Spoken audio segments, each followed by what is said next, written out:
이처럼 신태용 감독이 이끄는 올림픽 축구 대표팀이 일본에 역전패를 당하면서 아시아 23세 이하 챔피언십 우승을 놓쳤습니다. 아쉽게 준우승에 그쳤는데요. 하지만 결승까지 올라가는 과정은 박수받기 충분했습니다. 김대기 축구 해설위원과 경기 관련 소식 이야기 나눠보겠습니다. 안녕하세요. 네, 안녕하세요. 네, 우리 선수들 아주 잘해줬지만 역전패를 당했습니다. 너무 아쉬웠는데 어떻게 보셨습니까? 그렇죠. 올림픽은 아니었습니다만 지난 93년도에 월드컵 최종 예선이었죠. 그 당시에는 이 카타르 도하 기적해서 우리에게 행운이 있었는데 이번은 카타르의 도하의 쇼크라고 얘기해야 될까요? 네. 상당히 좀 아쉽습니다. 왜 그러냐면 이런 경기는 축구 경기에서 어찌 보면 한 100경기 정도 하면 한두 경기 나올 줄 까말까 할 정도의 그런 경기 결과예요. 네. 그것은 우리 선수들이 경기 내용이 상당히 좋았음에도 불구하고 일본에게 역전패 당했다는 거. 그리고 또 이 3골을 내줬던 것은 우리가 지금 아시아 지역 예선에서는 처음 있는 일이거든요. 네. 그동안은 3골 내준 적이 없었는데 너무나 아쉬운 그런 경기라고 봐야 될 것 같습니다. 네, 앞서 신태용 감독이 일본만큼은 이긴다 이런 자신감을 내비쳐서 이 선수들도 또 감독도 조금은 방심했던 게 집중력을 조금 떨어뜨리는 원인이 되지 않았나 싶은데요. 그렇죠. 그러니까 신태용 감독도 그렇고 축구 선수라면 그렇고 또 모든 국민들께서도 그럴 거예요. 가위바위보 해도 일본은 꼭 이겨야 된다. 뭐 이런 마음가짐 있잖아요. 근데 신태용 감독도 분명히 잘 준비를 했어요. 진성욱 선수를 최전방에 선발 라인으로 내놔서 상대의 약점을 공략하고, 그러니까 후반 20분 지나는 동안까지는 뭐 완벽했단 말이죠. 네. 그래서 저도 중계를 하면서 이 경기는 이겼다 이렇게 판단을 했었는데 아마도 벤치에서도 그렇고 선수들도 저와 똑같은 마음이었을 것 같아요. 네. 이겼다. 근데 그게 결국은 방심이었어요. 근데 또 하나는 이제 준비를 잘 하긴 했는데 지금 이 후반에 교체에 들어갔던 일본의 이 아사노 선수. 이 아사노 선수가 누구냐면 일본의 이 산프란체 히로시마 소속에 있으면서 또 아주 결정적인 조커예요. 근데 이 선수가 들어온다는 걸 충분히 예측했으면 이 선수에 대한 방어책이 좀 있었어야 되는데 이게 없던 것이 결과적으로는 아쉬운 패배가 됐다 뭐 이렇게도 봐야 될 것 같습니다. 네, 수비진의 불안함은 또 대회 초부터 계속 거론이 돼 왔는데 결국 마지막 순간까지 이 수비진의 짜임을 해결을 못한 것 같아요. 그렇죠. 근데 꼭 뭐 최후방에 있는 수비들에게만 이 잘못을 지적하기는 좀 어렵습니다. 축구 경기에서는 이제 이런 실점했을 때 당장 눈앞에 보이는 것은 수비 선수들이에요. 근데 결과적으로는 그 과정을 보면 전방 공격서부터 미들 선수들이 수비 부담을 하지 않게 되면 결국 후방 수비가 100% 수비 부담을 안게 되는 거거든요. 그렇게 되면 수비는 견디기 어렵죠. 그러니까 신태용 감독도 이번에 나타난 수비 문제, 분명히 중앙 수비에 우리가 뒤쪽 공간에 때리는 거에 대한 약점을 보였고 또 스피드가 좀 부족한 거, 강경 유지가 안 되는 거 이런 약점을 보이긴 했는데 결과적으로는 이것을 요 부분만을 교정을 해서는 안 되는 거고요. 최전방부터 미들 이 강경 유지를 어떻게 할 거고 또 수비 부담을 어느 정도 이 공격이나 미들에서 해줄 건가 이걸 종합적으로 좀 검토를 해야 된다고 봐야 될 것 같습니다.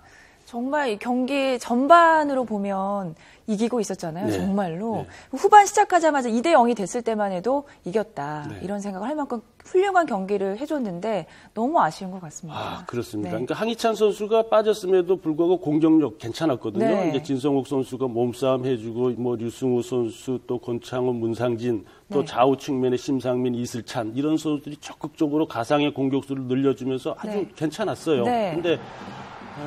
근데 이런 거거든요. 이제 시계를 한 50년 전으로 돌려보면 이제 북한이 한번 이제 올림픽은 아니었는데 1966년 월드컵에 있었어요.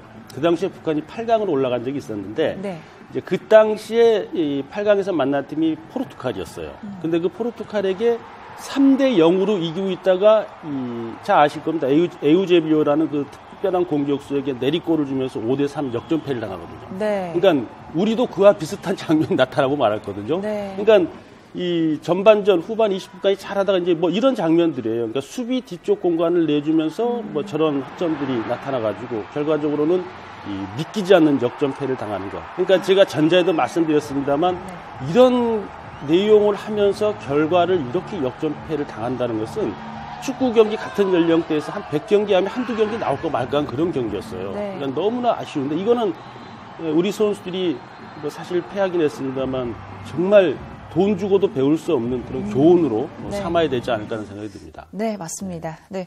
그래도 우리 대표팀 잘해줬잖아요. 네. 세계 최초로 8회 연속 올림픽 본선 진출이라는 목표를 달성을 했습니다.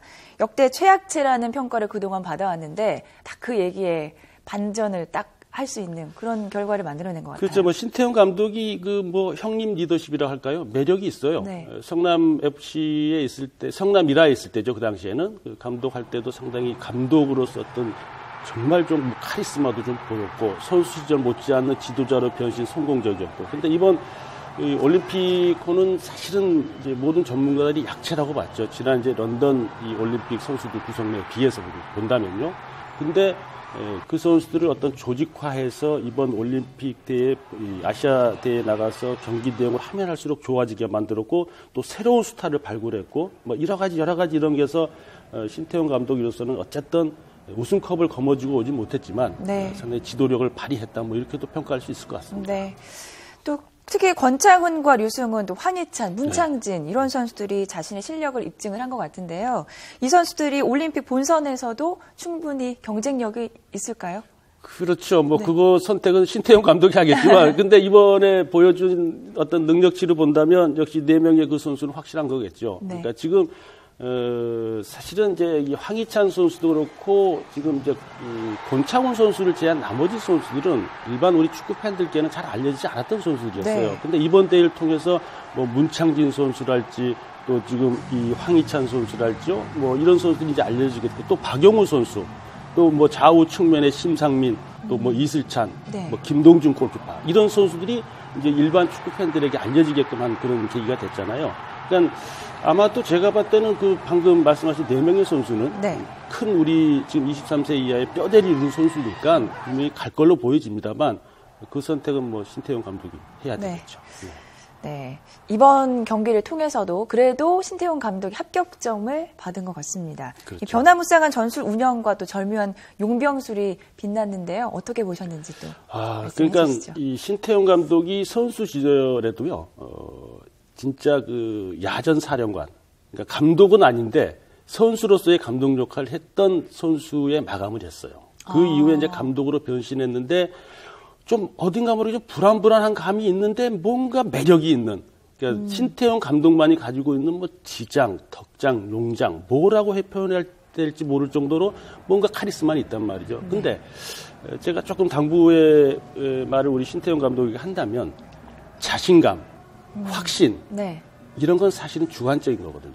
그런 건 상당히 좋은데 조금 더 소통하고 좀 더 길을 열고 확신을 그러니까 자신감이나 확신의 어떤 주관적인 생각을 좀 더 객관성 있는 생각으로 바꿀 수 있는 자세가 좀 신태용 감독의 이제 더 높은 지도자가 되기 위해서는 필요하지 않을까 그런 생각이 듭니다. 네, 그런 점들을 좀 보완한다면 우리 선수들이 더 훌륭한 경기를 펼칠 수 있을 것 같다 말씀해 주셨는데 이제 리오 올림픽까지 6개월, 반년 정도 남았습니다. 본선 무대에서 겨루기 위해서 우리 대표팀이 가장 보완해야 될 단점이 있다면 어떤 게 있을까요? 계속 언론에서 이제 얘기를 했잖아요.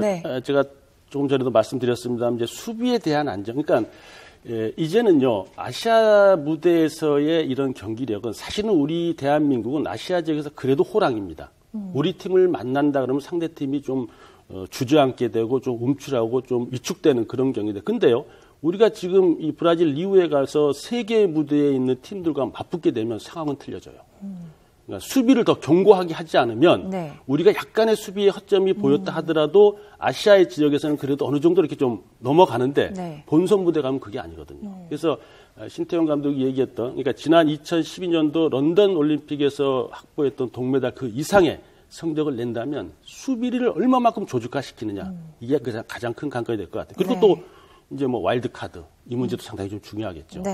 이제 18명의 올림픽 최종 엔트리에 진입하기 위해서 선수들이 경쟁을 펼칠 텐데요. 특히 3명의 와일드카드가 누가 될지 정말 관심이 모아지고 있습니다. 저도 모르겠습니다. 그것은 그래도 예상해 보신다면 그렇죠. 이제 제가 봤을 때는 이제 최전방 공격수에 대해서 그러니까 승부를 결정지을 수 있는 공격수가 필요하겠죠. 그러기 위해서 뭐 지금 입에 오르고 있습니다. 뭐 손흥민 선수랄지 뭐 석현준 선수 뭐 이런 선수들이 있잖아요. 그 외에도 또 있어요. 그러니까 이 신태용 감독이 머릿속에 있는 그다음에 미들. 그다음에 지금 이번에 중앙 수비에서 어떻게 좀 경기 운영을 좀 리딩할 수 있는 예를 든다면 예전에 이 홍명보 감독 같은 그런 어떤 중앙 수비만 있다면 그런 분명히 이 와일드카드로 써야 되겠죠. 그것은 네. 아마 신태용 감독이 이제 많은 좀 이 주변의 여론을 듣고 네. 또 지금 선수들의 몸 상태를 확인하고 그래서 뭐 그렇게 선택을 해야 되지 않을까 싶습니다. 네. 어떤 선수가 물망에 오를지 네. 지켜봐야겠습니다.